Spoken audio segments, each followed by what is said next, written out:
conversación con Alejandro alrededor de su libro y algunas de las propuestas aquí que se han hecho. Entonces, una pregunta, Alejandro, no desde la literatura. ¿Es necesaria entonces la mediación del crítico frente al lector disperso? Yo, cuando quiero ver una película, busco una buena crítica sobre la película. Cuando hay una oferta de 8 o 10, bueno, que aquí no es muy común, pero en otros lugares sí hemos tenido la oportunidad de estar así. Me gusta que haya una buena crítica para escoger. Queda entonces el escritor sujeto a la mediación que pueda establecer el crítico literario con su lector disperso.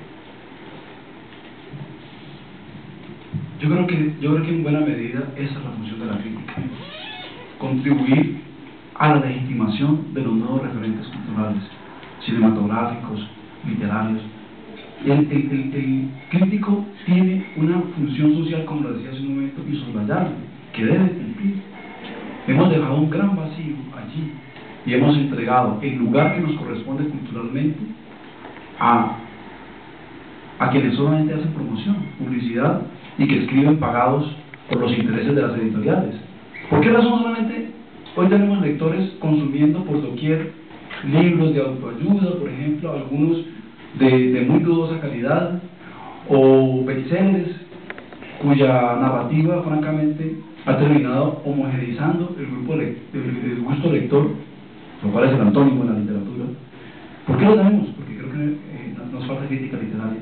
Fíjense ustedes que no ocurre lo propio en algunos países. En México, por ejemplo, hay una crítica muy vigorosa que acompaña la producción de sus escritores y escritoras. Algunos los legitima, algunos los descalifica, pero eso hace parte del juego de la legitimación. En Argentina ha pasado otro tanto. Yo creo que en Colombia recientemente estamos un poco despertando a retomar las riendas de esa orientación. Creo que sí, y no hay que tenerle miedo a la crítica. Creo que un autor, como decía Onetti, lo tiene sin cuidado lo que diga la crítica, pero el lector necesita esa crítica orientadora.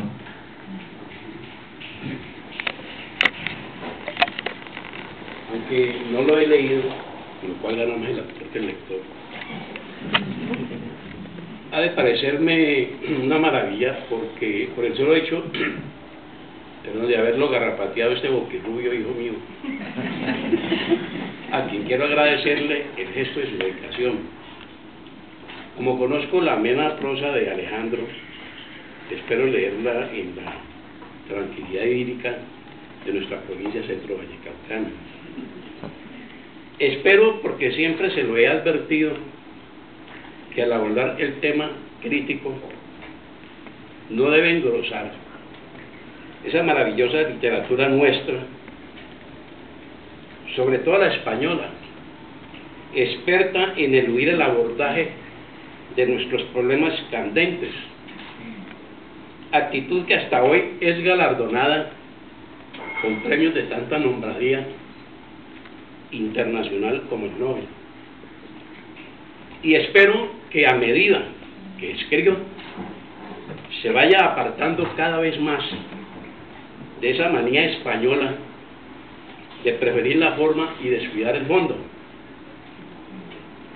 y de ensalzar y elevar personajes que en otros contextos no hubieran merecido más que un discreto aplauso. Sé que Alejo, como lo llamamos familiarmente, no comulga con la tontería de hoy de que el escritor actual tiene que ser oscuro y por tanto, ya lo digo, y tiene que ser y por tanto difícil de entender, y de que entre menos lo entienda, más importante es como escritor. Solo me resta decir que siento una profunda satisfacción por este regalo hermosísimo que me hace Alejandro al dedicarme su libro, y con ustedes un profundo agradecimiento por haberlo apoyado en este empeño.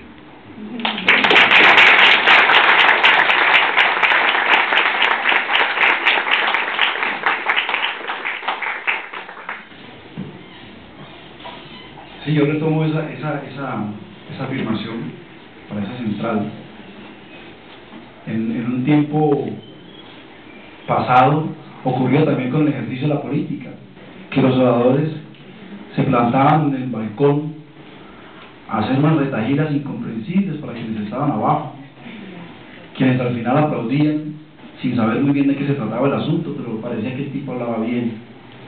Eso ha quedado, es una caricatura, sí es verdad, pero así era. Lo mismo pasa con la crítica literaria. No podemos seguir aplaudiendo a aquellos sujetos incomprensibles que hablan un lenguaje cuyo código desconocemos. El mundo contemporáneo nos pide otro ejercicio de la crítica. Quiero hacer la salvedad de que entiendo que muchas corrientes críticas han hecho aportes muy importantes, porque tampoco se puede desconocer ello. Muchas teorías han sido muy digamos, han sido interesantes, desde el psicoanálisis hasta la semiótica, hasta la antropología, hasta la sociocrítica, han hecho aportes importantes. Han sido quizá más los epígonos de estas corrientes quienes han terminado construyendo una Babel incomprensible. Quizá la arremetida y la ferocidad debería ser más contra la arrogancia de los epígonos que han terminado tergiversando el sentido fundamental de lo que es la crítica literaria. Alejandro, a ver, en el mes de julio pasado hubo un encuentro nacional de crítica literaria en la Universidad Nacional de Bogotá, y a ese encuentro nos invitaron a unos escritores, desde luego a unos académicos y a unos críticos de revista. Un poco el escenario era confrontar la academia con los reseñadores de libros, digámoslo así, y los escritores, y la idea era promover un debate entre, digamos, estas tres maneras de mirar la literatura.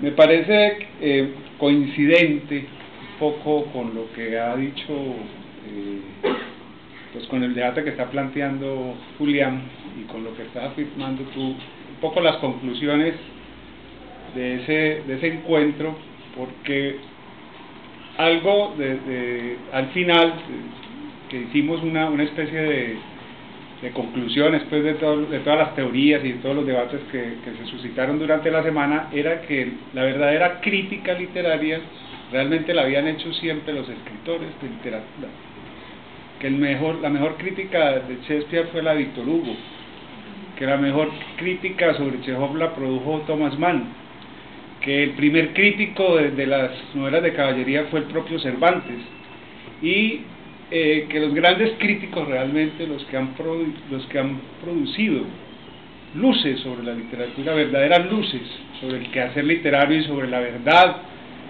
de las obras literarias, generalmente han sido los escritores.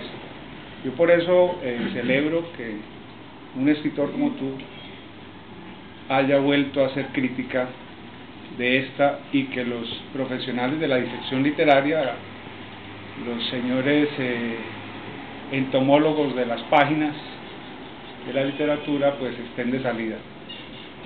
Creo que eso es como a la conclusión que llegó ese encuentro de crítica literaria, y te lo quería contar. Muchas gracias, José. Lo que pasa es que aquí se están planteando, intervienen varios elementos. Creo que son muchas variables las que intervienen en la recepción de una obra literaria. Y aunque aparentemente Alejandro está en el camino, hay un elemento que quiero señalarle, y es que uno siente en los argumentos un anhelo de lectura de masas de la obra, y yo creo, Alejandro, que hay que situarse en eso que siempre fue una nostalgia para Borges, por ejemplo, que es los libros que los leen y que uno sabe que los está leyendo, es decir, el grupo pequeño de lectores que efectivamente están participando de esa lectura. la industria editorial es como el mecenazgo de la modernidad. Las formas del mecenazgo de la modernidad que reemplazaron a las viejas cortes. De alguna manera, a veces la labor del crítico, que es humilde, porque hace la intermediación entre el escritor y el lector, resulta muchas veces superflua frente al peso de la dinámica propagandística de la industria editorial. Por esa razón, el argumento, que creo que lo has expresado muy bien, Alejandro, y que lo está planteando aquí también nuestro amigo Pepe Zuleta, es que la labor creativa, la labor del crítico es una labor creativa. Si el crítico es capaz de entrar en las dinámicas de la ficción, o digamos en el acontecimiento de esa poética, tiene que participar de su poética, tiene que hacerse poeta, y por lo tanto esa es la crítica que sobrevive, probablemente no de manera masiva, pero sobrevive en el proceso de edificación de una especie de lector íntimo y cualificado, digamos, que es realmente el anhelo que uno tendría con una obra literaria. No se sabe realmente qué ocurriría con esos procesos de lectura masivos. A veces son favorables, pero si se hiciera una estadística, las proporciones entre la recepción de una obra en términos vigorosos, digamos, de un tipo de lector frente a otros lectores, ganarían los más frívolos y los más superfluos, me imagino yo, ¿no?